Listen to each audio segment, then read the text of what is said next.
We're in the factory today. We're getting this section here ready to put the tooling gel coat on, which is that either the black material, which is actually under a layer of fiberglass, or a red material that's like that. So it's special tooling gel coat.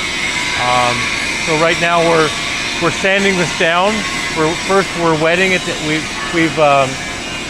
We've made this whole surface so it's super smooth and very highly polished.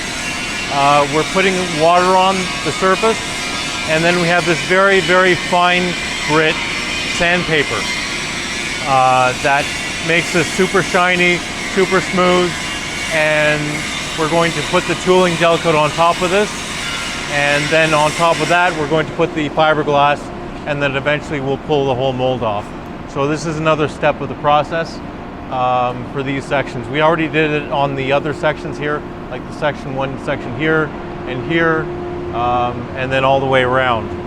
So I think by the end of next week we should be ready to take this all the molds off for the SeaPod. So we're getting closer and closer.